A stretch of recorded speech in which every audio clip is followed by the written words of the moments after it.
Pertempuran Jembatan Milvian, 312 m. Dengan tanda ini taklukkan. Pada bulan Oktober 312 m, Kaisar Konstantinus I ditempatkan di Jembatan Milvianus dekat Roma, menunggu untuk bergabung dalam pertempuran dengan Maxentius, saingannya untuk menguasai Kekaisaran Romawi Barat.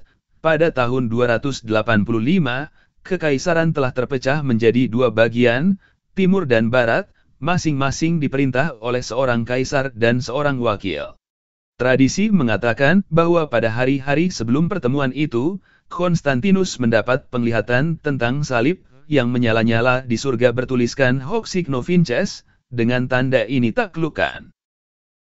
Hal ini meyakinkannya bahwa dia mendapat dukungan dari Tuhan orang Kristen, dan keyakinan ini dikuatkan ketika pasukannya terus mengalahkan anak buah Maxentius. Faktanya, Tuhan Kristen bukanlah dewa pertama yang diaudisi Konstantinus, versi sebelumnya dari visinya melibatkan dewa Yunani dan Romawi Apollo. Dia tampaknya telah mencari cadangan teologis untuk melegitimasi ambisinya untuk menjadi kaisar tunggal, dan makhluk tertinggi monoteistik mungkin tampak cocok baginya, bayangan cermin surgawi dari posisinya sendiri di bumi. Terlepas dari legenda penglihatan ilahinya, pertobatan Konstantinus menjadi Kristen tampaknya terjadi secara bertahap daripada langsung, dia tidak dibaptis sampai bertahun-tahun kemudian, di ranjang kematiannya. Namun, segera setelah kemenangannya di Jembatan Milvian, dia memulai proses rehabilitasi, dan kemudian meninggikan agama Kristen.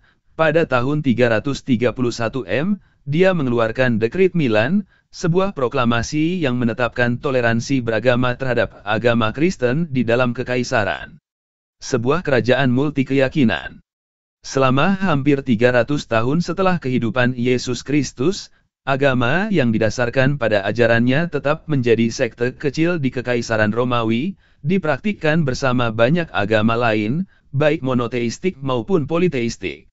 Namun, beberapa aspek kekristenan, seperti sifatnya yang egaliter, membuatnya curiga terhadap otoritas kekaisaran, dan umat Kristen dianiaya secara berkala. Di seluruh dunia kuno saat ini, perubahan kondisi sosial, politik, dan ekonomi tercermin dalam perubahan budaya dan agama. Kekristenan hanyalah salah satu dari sejumlah monoteisme yang semakin populer di Kekaisaran Romawi, termasuk kultus Mithraisme Persia, yang memiliki banyak kesamaan. Kebangkitan agama Kristen. Pada tahun 324, setelah menggulingkan kaisar di timur, Konstantinus menjadi penguasa tunggal Kekaisaran Romawi, dan kemudian berusaha menggunakan agama Kristen sebagai kekuatan pemersatu di seluruh wilayahnya yang beragam dan terpecah-pecah.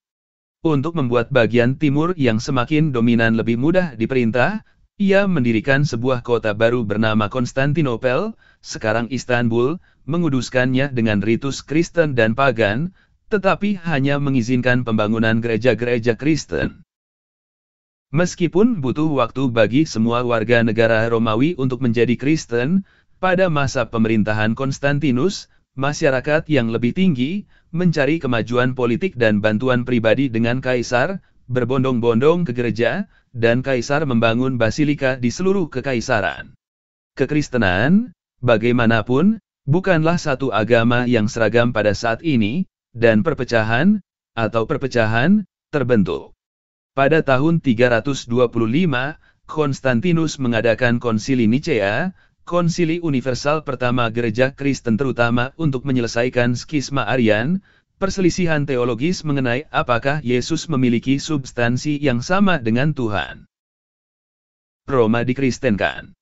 Pada pertengahan 300-an, Kaisar Julian, penganut agama lama, mencoba menghidupkan kembali paganisme, tetapi sudah terlambat.